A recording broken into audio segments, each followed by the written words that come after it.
vous en doutez, mais qu'est-ce qui se passe? Pour le moment, rien en réalité. C'est vous dire où ça nous mène. Ça nous mène dans 4 mois. Oui.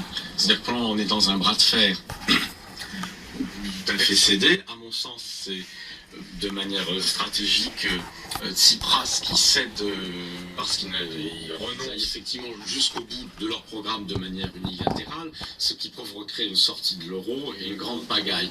Ils ne le souhaitent pas, c'est donc pour le moment, il ne s'est rien passé. C'est-à-dire qu'on n'a pas encore trouvé une solution à la crise grecque parce qu'on a une troïka et des partenaires européens qui restent droits dans leurs bottes, figés sur l'idée qu'il ne faut pas que la Grèce change fondamentalement de politique, notamment en matière de salaire, en matière de rigueur budgétaire, c'est-à-dire qu'ils restent obsédés par cette idée qu'il faut continuer à pratiquer fondamentalement la même politique que celle qui a entretenu et approfondi la crise en Grèce et en Europe. Donc pour le moment, il ne s'est rien passé. Tsipras fait un recul stratégique en quelque sorte en disant « Bon, écoutez, on amadoue un peu nos positions pour avoir un ballon d'oxygène, histoire au moins de pouvoir financer les premières mesures d'urgence sociale, etc. » On verra ce qui se passera dans 4 mois. Qu'est-ce qui se passera dans 4 mois? Quel est le fond de la situation? Le fond de la situation, c'est que contrairement à ce que dit M. Bourlange, c'est Tsipras qui a raison et le reste de l'Union européenne, enfin les dirigeants européens qui ont tort.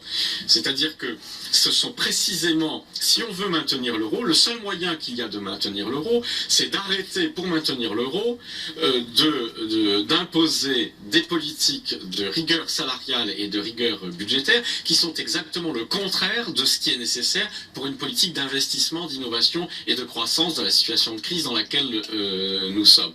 Donc, si on ne veut pas lâcher là-dessus, alors que la preuve est faite de l'inefficacité de cela, eh bien, on ira nécessairement au clash. C'est-à-dire que la Grèce, comme d'autres pays, ne pourront pas s'en sortir autrement qu'en sortant de l'euro. Si la Banque centrale décide de couper les fonds aux banques grecques parce qu'ils ne veulent pas repose là-dessus aujourd'hui. Le programme d'austérité, c'est bien simple. Mais donc, on ira au clash. Il y a un aspect quand même qui me frappe, c'est que quand je regarde aujourd'hui la situation de la Grèce, j'ai pas l'impression que l'austérité très douloureuse qui a été imposée n'ait conduit à rien. Elle a conduit à un excédent primaire, elle a conduit à un déficit zéro, elle a conduit à un espoir de 5% de croissance. Non mais soyez sérieux. Ça me semble pas complètement peanuts aujourd'hui en termes de résultats de... Oui, bravo, en termes de résultats excédent primaire, ça veut dire quoi? Le taux d'endettement, il est à 175%, donc il est plus élevé qu'au début de la crise. 25% du PIB a été perdu depuis le début de la crise. Je vous parle pas de la catastrophe sociale et humanitaire. Donc vous rigolez en disant que c'est une bonne solution. Je dis pas que c'est une bonne solution. Non mais c'est comme il y a des gens. Moi je ne dis pas que c'est une bonne solution. Mais j'ai l'impression que ça l'économie sérieusement. C'est-à-dire qu'on peut réduire le chômage en assassinant les gens, si vous voulez. Ça c'est sûr. Physiquement les chômeurs, il y a moins de chômeurs. Donc, si vous pouvez faire de l'excédent budgétaire en arrêtant totalement de dépenser de l'argent. Effectivement, si on considère que la politique imposée par l'Europe, c'est presque un génocide social dans ces conditions. Mais c'est ça en Grèce. Pardon, vous n'y êtes pas. Non, je n'y suis pas. C'est ça qui s'est passé en Grèce. Donc, c'est une catastrophe économique, c'est une catastrophe sociale. Cette politique est une catastrophe. Elle maintient, mais tous les anglo-saxons, y compris, moi je suis un mec de gauche, mais tous les libéraux dans le monde, tous les économistes libéraux, pas des mecs de gauche comme libéral en Amérique, ça veut dire disent que les politiques d'austérité, les politiques macroéconomiques que nous menons en Europe sont une absurdité économique. Bon, et on s'entête là-dessus. Réaction à la Madeleine. Et Tsipras a raison, les Européens ont tort, nous dit Jacques Généreux, et Jean-Louis Bourlange nous explique qu'on sera obligé d'arriver à une solution de compromission qui globalement fait qu'on va garder la Grèce sous perfusion de l'Europe pendant très longtemps. Bon. Mais qu'en pensez-vous à la Madeleine? À la faveur de l'euro et de l'aveuglement des marchés qui ont pris les obligations grecques pour des obligations allemandes, les Grecs ont pratiqué une politique de distribution que le drachme leur aurait interdit. Il faut corriger cela. Alors, pour corriger cela, il y a une politique qui a été mise en œuvre dans différents pays en Europe et particulièrement en Grèce. C'est une politique de déflation salariale. On va remplacer par une déflation intérieure la dévaluation extérieure qui aurait été normalement la solution. ces politiques de déflation, souvenez-vous, on en a parlé souvent ici même, je vous ai dit, en soi, c'est pas une mauvaise politique, ça marche plutôt. J'ai moi-même été conseiller de Domrovitz, le Premier ministre letton, où on a mené une politique de déflation contre le FMI d'ailleurs, qui a plutôt marché, mais je vous ai toujours dit que c'était extrêmement coûteux socialement et politiquement. C'est même pour ça d'ailleurs qu'on a inventé le keynésianisme, voilà, à un moment donné, parce que ces politiques de déflation salariale, elles peuvent faire sauter les démocraties. Je vous ai dit, la question grecque aujourd'hui n'est plus une question économique, c'est une question politique. Le problème se trouve dans la rue et dans les urnes. Et puis finalement, ça s'est trouvé dans les urnes avec M. Tsipras qui dit halte à l'austérité. Alors, il a raison ou pas, là, alors, attendez, juste un mot. Dans ces politiques-là, vous avez en réalité deux leviers. Le premier levier, c'est celui, effectivement, qui consiste un peu à se serrer la ceinture, et donc à serrer la ceinture des peuples, hein, pour des salaires, des trucs, etc., y compris des pensions, avec ici et là des conséquences sociales qui sont assez lourdes. Et puis, vous avez, j'allais dire, le levier pro-croissance, le frein d'un côté, l'accélérateur de l'autre, celui des réformes structurelles qui vous fabriquent de la croissance. Et plus vous avez de réformes structurelles qui fabriquent de la croissance, moins vous avez besoin d'austérité.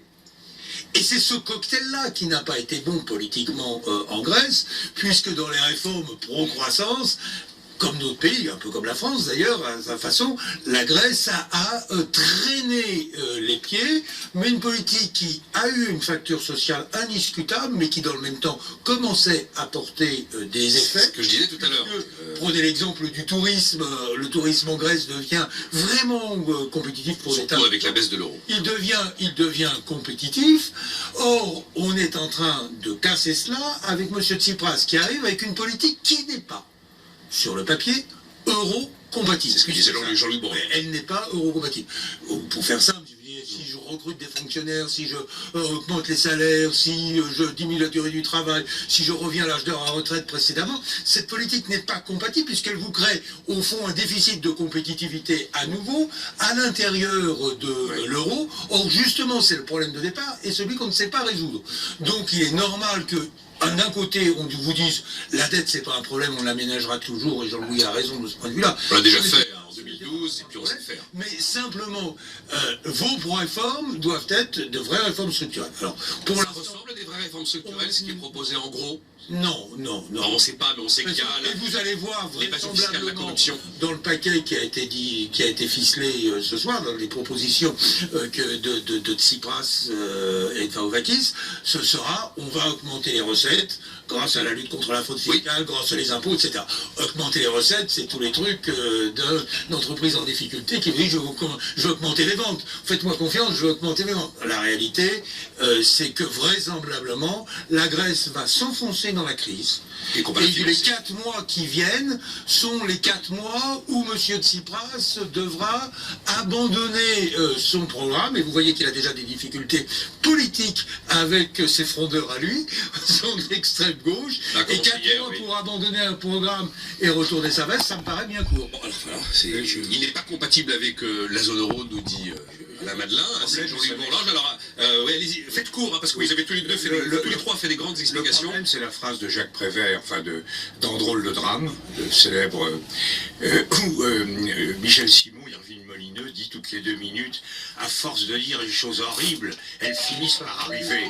Et bien là, c'est quand vous avez un programme aussi peu compliqué de revenir là-dessus. Mais je voudrais relever d'un mot ce qu'a dit. Vous vous rendez compte que Jacques Généreux dit qu'il a raison et vous m'expliquez qu'il n'est pas compatible avec l'euro. Il y a bien un moment. Je crois qu'il n'est pas compatible avec l'euro. Oui, mais il a raison ou il a Non, il y a 2 choses. Je crois qu'il y a 2 choses différentes. D'abord, la critique générale sur la politique menée dans l'euro, c'est une chose. La critique sur la Grèce, c'est différent. Je crois que le problème de la politique de l'euro, c'est qu'elle n'est pas assez diversifiée selon les situations des pays. Bon, mais je ne vois pas ce qu'on pouvait faire d'autre que de la dévaluation interne à partir du moment où les dirigeants grecs, socialistes et démocrates chrétiens ou conservateurs la main dans la main, avaient fait une politique aussi irresponsable que celle qu'ils ont menée. Alors c'est très coûteux, ça consiste à remettre le dentifrice dans le tube, c'est beaucoup plus difficile que de ne pas le faire sortir, mais c'est ainsi.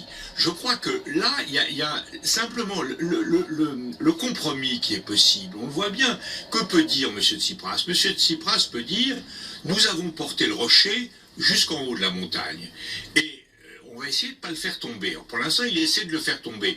Et donc, on va dire, la dévaluation interne, parce que M. Généreux nous dit, ça a perdu 25%. Si on avait dévalué la Grèce, la monnaie grecque de 25%, le PIB aurait été diminué de 25% sur le plan international. Bon, donc la Grèce aurait perdu un quart de sa fortune également. Donc là c'est une dévaluation interne, comme l'a dit très bien Alain, il y a un instant. Mais le compromis, c'est de dire, maintenant, le travail est fait. Il faut en bénéficier, il ne faut pas ni défaire ce qui a été fait, ni poursuivre de façon abusive sur une austérité qui a déjà été bien faite. Vous dites que M. Tsipras ne peut pas dévorer tout de suite les fruits des efforts qui ont été produits. C'est ça qu'on est en train de faire, et effectivement, dans 4 ans, on va se retrouver dans une situation assez inquiétante. C'est incroyable de voir à quel point vous êtes d'avis totalement différents sur un problème qui semble que l'on peut regarder de manière rationnelle. On a un temps plus...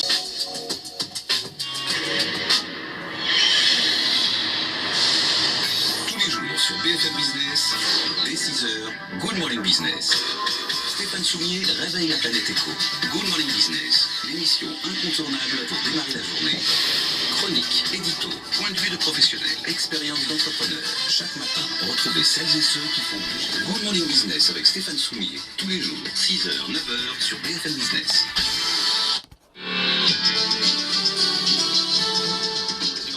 Capital Génération d'Auditeurs, j'en ai plusieurs qui m'ont dit par mail que vous étiez très long dans vos explications. On va essayer de faire un peu plus court. Non mais bon, on a posé le débat au début.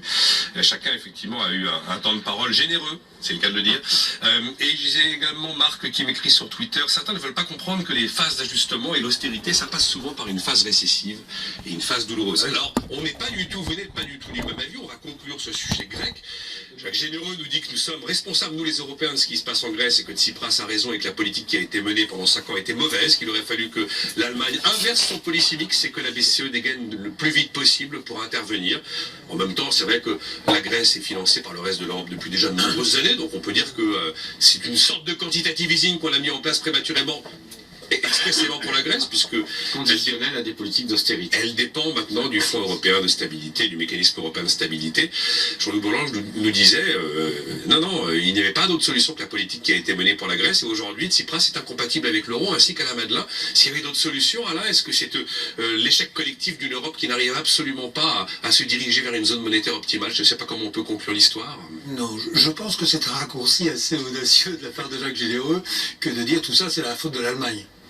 C'est pas ce que j'ai dit. C'est pas ce qu'il a dit. Non, c'est pas exact. J'ai dit là, j'ai donné la responsabilité des Grecs, la responsabilité de l'Europe, des politiques européennes, et la responsabilité de l'Allemagne dans sa politique agressive, effectivement, de dévaluation. Non, mais salariale. cela revient à dire que si l'Allemagne n'avait pratiqué une autre politique, les choses seraient différentes. Ce que je ne crois pas. Je pense que fondamentalement, il y a une responsabilité des Grecs, notamment de le mix que j'évoquais tout à l'heure, politique pro-croissance et austérité, d'avoir en réalité fait assez peu de réformes pro-croissance et d'avoir une part austérité sans doute trop dure, et même si celle-ci a apporté, celle-ci me paraît évident, de réels gains de compétitivité qui sont aujourd'hui en train d'être dilapidés. Mais c'est quoi une réforme croissance, parce qu'on voit des formules incantatoires, mais concrètement, c'est quoi? La baisse des salaires, c'est une politique non, pro-croissance? une politique marché du travail, concurrence, privatisation, tout ça, qui a été demandé, mais qui n'a pas eu lieu. Ont été et puis, la lutte contre la fraude fiscale, ça fait 5 ans qu'on parle de la fraude fiscale en Grèce, et puis ça y a passé la croissance. Alors, allez-y, pas trop long, en fait, quand même, parce que les minutes filent vite. Rapide. L'Allemagne, indiscutablement, Jacques a un point sur ce sujet. C'est-à-dire que normalement, les excédents commerciaux et balance des paiements allemands auraient dû être recyclés plus tôt dans des dépenses allemandes. C'est vrai. Dans le même temps, il faut bien reconnaître que les excédents allemands ont été recyclés pour payer les déficits grecs. C'est le phénomène des balances target qui fait tout l'euro si c'est complexe, un gros débat en Europe. Tout le système des banques centrales. Voilà. Donc en réalité, pour tempérer la critique, et de toute façon, si par hasard il y avait un peu plus de croissance en Allemagne, ils font ce qu'ils peuvent, s'il y avait un peu plus de croissance en Allemagne, je ne pense pas que ceci aurait apporté la solution à la Grèce, dans la mesure où je maintiens sur le fond que la politique de M. Tsipras, telle qu'elle est annoncée, pas forcément telle qu'elle sera pratiquée, mais telle qu'elle est annoncée, n'est pas compatible avec l'euro.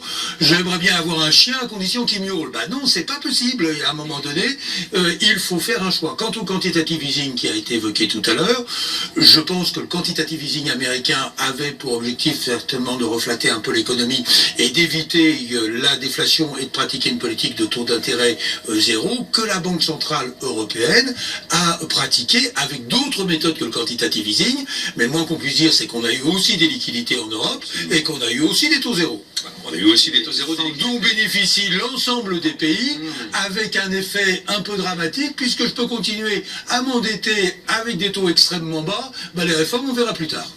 Et je crois qu'on a eu... Pour terminer, Jean-Louis Bourlanges sur la Grèce. On a eu une abondance de liquidités, c'est quand même ça qui a conduit la Grèce entre les fonds structurels et des taux d'intérêt extrêmement bas. C'est le mauvais usage qu'elle a fait de tout ça qui a conduit à la crise. Ce que je voulais dire simplement, parmi les réformes structurelles, la réforme centrale, elle est absolument, c'est la lutte contre la corruption. On n'imagine pas ce qu'est le taux de corruption en Grèce, c'est-à-dire le détournement d'argent public, des services publics complètement fictifs, tout un ensemble. Mais est-ce que tout ça est possible? Et alors justement, c'est pas nouveau la corruption et l'absence d'impôts levés. Laissez-moi terminer. Je répondrai à votre suggestion. Je crois que, si vous voulez, en Grèce, la corruption en France c'est un sport d'élite, en Grèce c'est un sport de masse. Bon, mais la vérité c'est que ça ouvre des possibilités intéressantes pour Tsipras, parce que là, s'il s'attaque vraiment à cela, il aura le soutien du peuple grec, j'imagine, et le soutien de la communauté européenne. Je crois que de ce point de vue-là, il faut qu'il passe... Si c'est un sport de masse, il n'aura pas le soutien du peuple grec, Jean-Louis. Non mais effectivement, vous êtes nombreux. Vous êtes nombreux à penser que le choc Tsipras-Syriza pourrait évidemment, pour la première fois, en matière de lutte contre la corruption, contre les cartels, contre l'évasion fiscale. Personne n'a intérêt. Il faut reconstruire un État grec, c'est ça que n'ont pas fait. C'est ça le problème des réformes structurelles qui n'ont pas été faites, et c'est ça la tâche. Et je pense que là, il y aura, d'ailleurs, la Troïka, avec toutes ses maladresses, s'est attachée à essayer de faire un cadastre, de faire des choses comme ça. Il faut donner les moyens à l'État grec de rapporter de l'argent, de collecter des impôts. Il faut aller vite parce que les capitaux sortent de Grèce actuellement. On a eu 1 milliard de fuites de capitaux. Encore 1 milliard vendredi lors de l'Eurogroupe de fuites de capitaux. Il faut vraiment conclure, Jacques. Oui, mais permettez-moi, je veux dire quand même, je le dis amicalement à M. Bourlanges, combien je suis un peu fasciné, voire halluciné par cet acharnement à ne vouloir reconnaître comme seule responsabilité que celle du peuple grec. Alors, le peuple grec, il est pour rien, mais de la gouvernance grecque qui effectivement a été catastrophique. Mais pourquoi s'entêter et s'acharner à tel point, monsieur Bourlanges, à dire c'est à cause des Grecs, ceux qui sont responsables de la crise, etc. Il n'y a pas eu une crise des surplaces, il n'y a pas eu une grande crise financière déclenchée par le capitalisme mondial. Il n'y a pas eu... Non mais pardon, le gréco-hellène, c'est un problème gréco-hellène et ça fait 200 ans que ça dure. Oui, voilà, bon, d'accord. Et alors quoi? Alors c'est bien, qu'est-ce qu'on fait? On fait la guerre aux Grecs? Non. Je suis halluciné. On va payer, Jacques Généreux. Je suis halluciné, pardon, pour un ancien député européen, de ne pas pouvoir simplement reconnaître ce que le bon sens, ce que reconnaît M. Madelin, ce que je reconnais, ce que reconnaît Tsipras, que justement en Europe, nous sommes co-responsables. C'est ça l'Europe. Et avoir un discours qui veut accabler les Grecs et dire qu'ils sont les seuls responsables de leur situation, est quelque chose qui n'est pas acceptable. Un, parce que c'est faux, et deux, parce que ça nous mène à quoi? C'est la destruction du sentiment européen. Inspirez-vous de Tsipras. Tsipras, il reconnaît la gabegie de la gouvernance de l'État grec. D'accord, mais vous ne reconnaissez pas le reste. En effet, la bonne nouvelle, c'est que grâce à cette gauche radicale, on va enfin s'attaquer à la corruption. Je ne sais pas si on va s'attaquer. On va enfin installer un État, on va enfin installer une vraie fiscalité, on va enfin lever l'impôt. Je n'en crois pas un mot. Ce qui est nécessaire. Je n'en crois pas un mot. En tout cas, Généreux défend la Grèce des armateurs et des oligarchies qui sont au pouvoir depuis un siècle et c'est le demi. programme. Vous m'étonnez. Ben non, justement pas, puisque le programme, c'est de faire payer les armateurs, c'est de faire payer ceux qui ne payent pas l'impôt. Donc ça, c'est bien. Mais dans le même temps, eh bien, il y a la responsabilité du reste, de l'Union européenne, de l'Allemagne, de tout le monde. Et donc, les Grecs ont des responsabilités. Affirmer qu'ils sont les seuls responsables, c'est une forme de L'oligarchie grecque. déni, d'abord, qui est une grave erreur historique et économique, mais qui est inquiétante quant à l'état d'esprit dans lequel on doit aborder une question On européenne. conclut vraiment sur ce sujet. De toute façon, on va payer dans 4 mois et on paiera encore dans 1 an et dans 2 ans cette dette parce qu'il n'y a pas d'autre solution. Sinon, ils sortent. Voilà, c'est tout. On va payer. Vous avez un peu résumé la situation, c'est-à-dire que On va payer, bien sûr. Et les Allemands, ils diront oui. à vouloir Comme faire ce toujours. qui ne marche pas, l'issue ce sera ça, ce sera l'éclatement de la zone euro. C'est Les pas- Allemands n'ont rien à y gagner, donc ils finiront par lâcher, Mais bien sûr. à condition qu'il y ait des gouvernements qui gouvernent leur pays Ah, et oui. qui engagent des vraies J'espère négociations. que votre optimisme sur la réussite de Tsipras sera vérifié. La France, C'est pas gagné. au lieu d'être les valets de Merkel, joue effectivement une vraie carte politique pour aller vers une solution de vrai compromis en Europe. Quand on dit ça, après, c'est la BUI la solution. On a l'impression que la BUI, avec ses milliards d'investissements et effet de levier, va nous sauver. Non. Encore- Ah, c'est ce que disent beaucoup. On Hein. ne va pas se réconcilier. Alors, Madeleine, Même, pour conclure, vraiment. même si je suis prêt à dire qu'effectivement il y a une co-responsabilité, qu'il y a une solidarité. D'ailleurs, la preuve, Oui. c'est qu'on a mis de l'argent. Et que la preuve, c'est qu'on est prêt encore à renégocier la dette grecque. Donc ceci n'est pas en cause. La question de fond que je pose, c'est est-ce que la politique de M. Tsipras, telle qu'elle est annoncée, c'est une politique de dépenses à tout va, à l'ancienne, et de promesses de recettes fictives, parce qu'on va lutter contre la corruption, vous allez voir tout ce qui va rentrer, etc. Est-ce que cette politique est compatible avec l'euro et le retour de la croissance en Grèce? Je dis que non, et que le réveil sera douloureux. Elle est compatible avec la croissance, et la question est de savoir est-ce que les Pas. politiques menées par les autres sont compatibles avec la politique de M. Tsipras. C'est ça la co-responsabilité. Messieurs, est-ce que... Merkel Il faut que tout le monde- sur le modèle il faut que Tsipras. tout le monde fasse du Tsipras en Europe et l'Europe bien. sera sauvée. Eh bien, Formidable. pardon, mais si l'Allemagne l'avait fait, je vous signale qu'avant la crise, les Allemands travaillaient moins que les Grecs, ils étaient moins Merkel, productifs Kata, que les Grecs. comme on dit. Et ils respectaient la règle du jeu en matière de D'accord, progression ok, j'ai salariale, compris. Il faut que Tsipras Il ne soit à la place de respectait- Merkel et tout sera sauvé. ce que l'Allemagne ne faisait pas. Sur les indications de vote au Parlement européen quand on a un Dans le président Nord. grec, le oui c'est hyper et le non c'est kata. Donc c'est très simple, selon M. Généreux, Merkel kata, Tsipras hyper. Messieurs, est-ce que vous êtes choqués par le bonus d'accueil du nouveau patron de Sanofi? Alors, on a eu cette information par le site officiel de Sanofi. Le code AFEP-MEDEF qui avait été mis en place sur la bonne conduite des entreprises des grandes multinationales est très clair sur l'histoire des Golden Hello, des Golden Handshake, comme on dit en américain, dans la mesure où c'est quelqu'un qui vient de l'extérieur et que c'est rendu public. C'est tolérable. Hier, ça a été la bronca, évidemment. Jacques Généreux, ça vous choque? On ne fait pas des tunnels, là. Hein. Dites-moi franchement comment vous avez vécu cette histoire. Pour cette histoire, c'est pas Un classique. c'est une anecdote parmi Oui. tant d'autres, mais qui, à force de se répéter, font système. Et effectivement, là, je sais que je ne serai pas évidemment d'accord avec mes autres partenaires sur ce plateau. Vous avez deux questions. Vous avez une question économique et vous avez une question d'essence et une question morale. La question économique est de savoir est-ce que c'est le niveau de rémunération sous quelque forme que ce soit d'accueil au départ, le salaire en stock option, etc. Je parle de la masse globale de la rémunération. Quelle est leur justification économique? Alors, il y a une certaine justification à ce que des gens aient une rémunération qui croisse en fonction de leurs compétences, de leurs qualifications, voire de leur ancienneté, de leur talent spécifique. Il y a des incitations à donner aux gens qui sont nécessaires pour qu'ils se défoncent. C'était l'origine des stock options. C'était On pour le fait- attirer des talents qu'on n'avait pas On le fait payés pas au pour début. rien, voilà, bon, dans des jeunes créations d'entreprises, rémunérer les gens sous d'autres formes. Très bien. Bon. Alors, jusqu'où? Alors, c'est ce que nous enseigne l'anthropologie et la théorie économique, la psychologie expérimentale et l'anthropologie, c'est que nous n'avons absolument pas besoin des rémunérations hallucinantes que nous connaissons depuis une vingtaine ou une trentaine d'années. C'est-à-dire qu'il y a 40 ans, vous aviez des patrons et des créateurs d'entreprises qui, pour 100 fois moins ou 1000 fois moins, avaient le même degré d'implication, le même degré de compétence et le même degré d'incitation. Il est vrai qu'aujourd'hui, les salaires en euros sont les mêmes que ceux en francs autrefois, Sur donc le ça a pas plan mal changé. économique, le fait qu'aujourd'hui certains patrons soient payés 500 fois ce pourquoi ils auraient fait le même travail il y a 30 ans, on ne peut pas dire que c'est justifié par le fait que leur productivité et leur efficacité a été multipliée par 500. Ok, mais est-ce qu'il faut une loi? Est-ce qu'il faut intervenir? Est-ce qu'il faut rendre ça illégal? Évidemment. Donc il faut rendre ça illégal. Socialement, c'est inexplicable. Donc économiquement, ça ne sert à rien.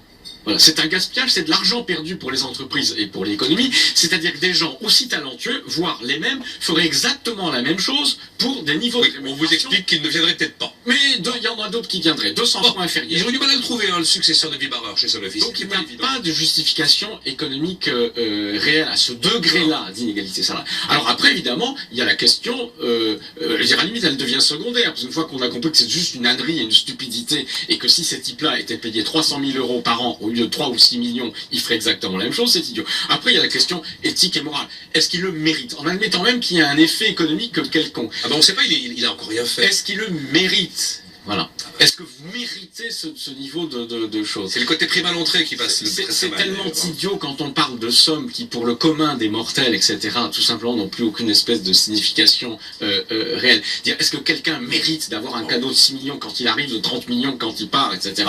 Et il le mérite quoi?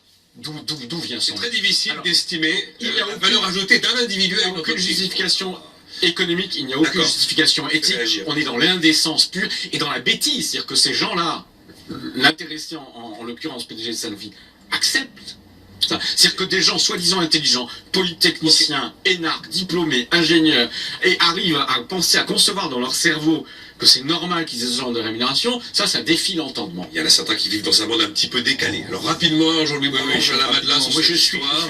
je suis très mal à l'aise sur cette question. Tout le monde Je est mal à l'aise. entièrement d'accord avec ce qui vient d'être dit par Jacques Généreux.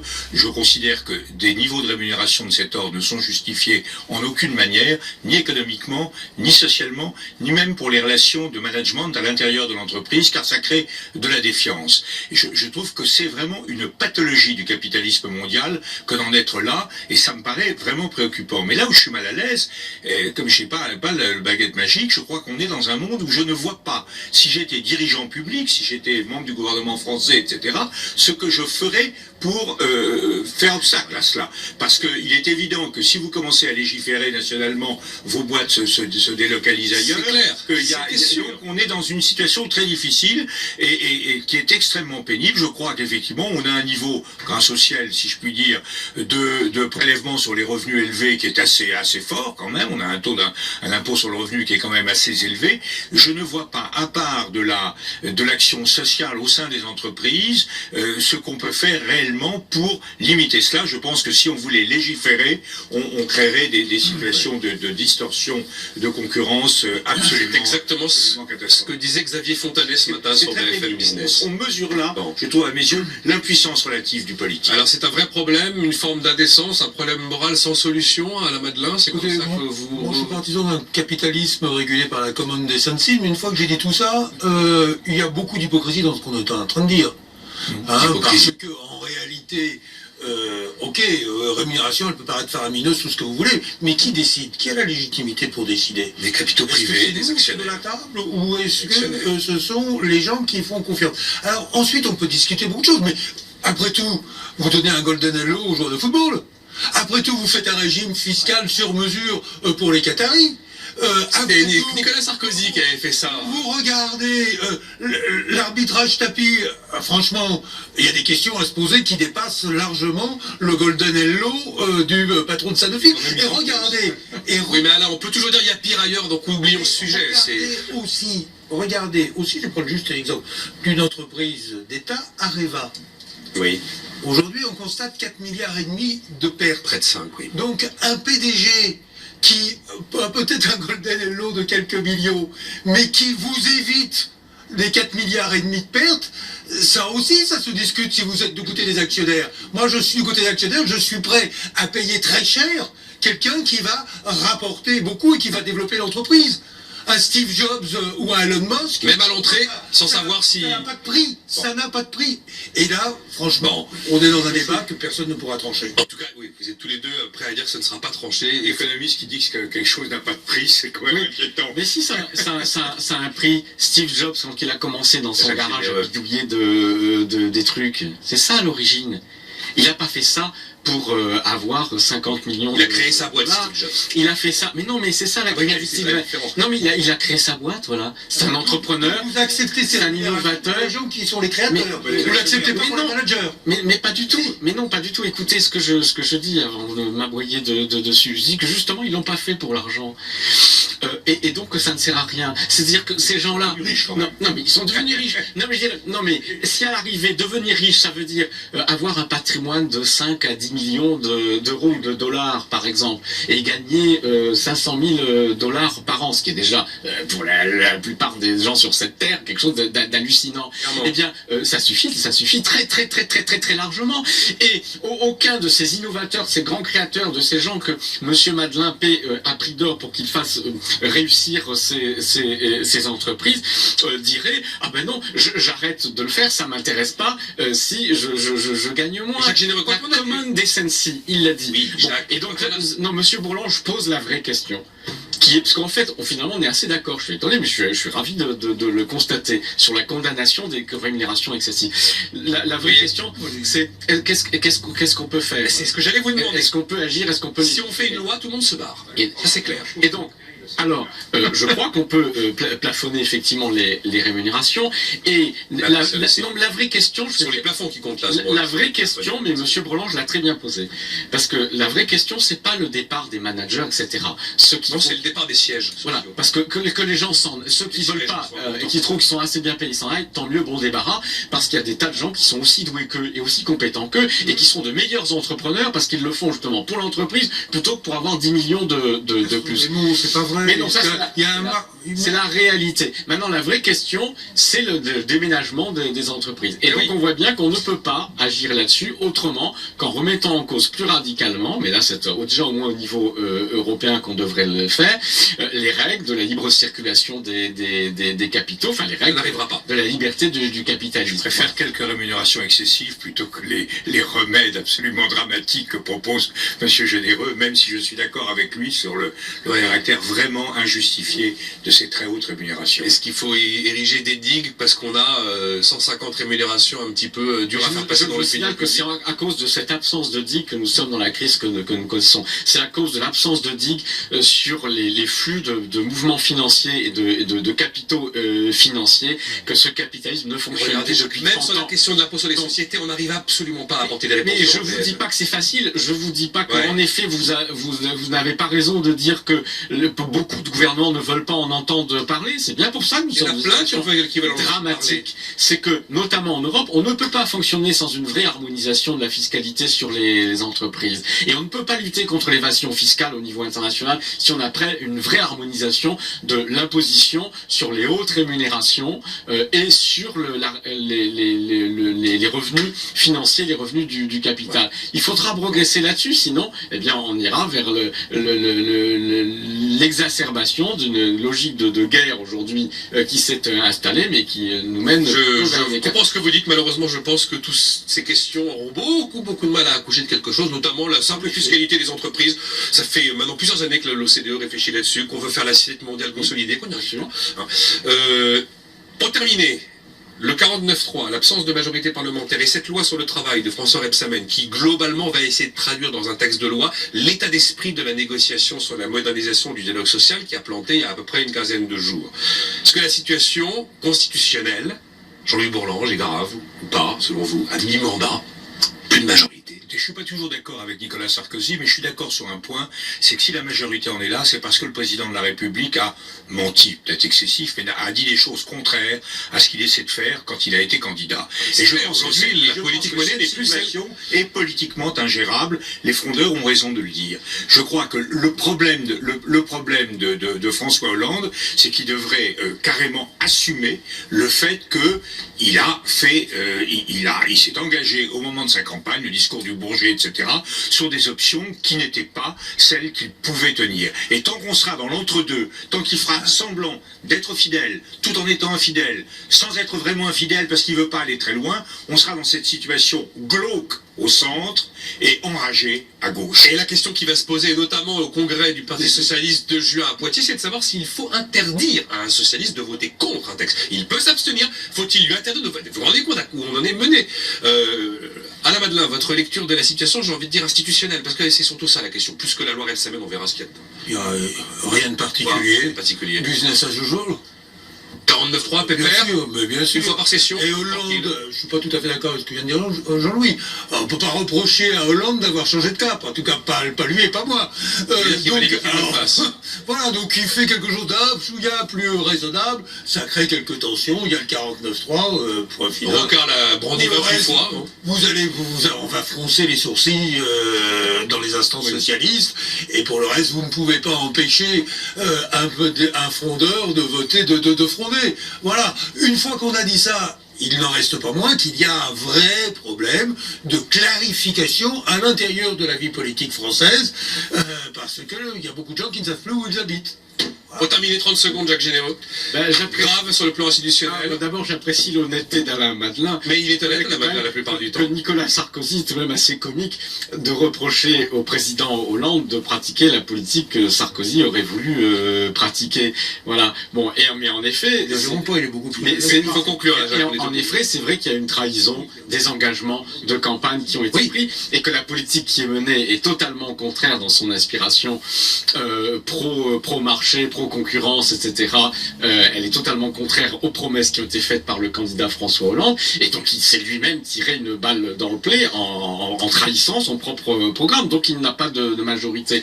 Alors ce qui est amusant aussi, c'est de voir des Valls et des Hollande qui pendant 20 ans, 30 ans au Parti Socialiste ont hué contre le 49.3 et qui évidemment s'en servent dès que... Enfin, Rocard l'a 28 fois. Hein. Dès qu'ils n'arrivent pas simplement à faire passer un petit texte ridicule, c'est pas le budget, c'est un petit avec le budget, texte, vous n'avez pas le droit au une 49.3. petite loi pompeusement Le budget, c'est interdit. pour la croissance, alors qu'il n'y a rien là-dedans qui peut stimuler la croissance. Donc on est simplement, c'est vrai, dans le business usual, c'est-à-dire un gouvernement qui ne gouverne pas, qui ne peut pas gouverner parce qu'il a la mauvaise politique et qu'il n'a pas de majorité. Vous auriez voté, Jacques Généreux, la loi Macron, oui, non? Ah non, bien sûr que non, j'aurais voté à la contre. Madelin, Oui, et Je l'ai déjà dit oui, ce qui prouve qu'il y a besoin de majorité d'idées pour faire progresser un certain nombre de et en réformes. démocratie, un député a le droit de voter oui ou de voter non. On n'a pas été beaucoup plus loin après. Jean-Louis Bourlange, Jacques Généreux, Alain Madelin, on se retrouve demain à suivre Intégral Placement. À suivre sur BFM Business, Intégral Placement.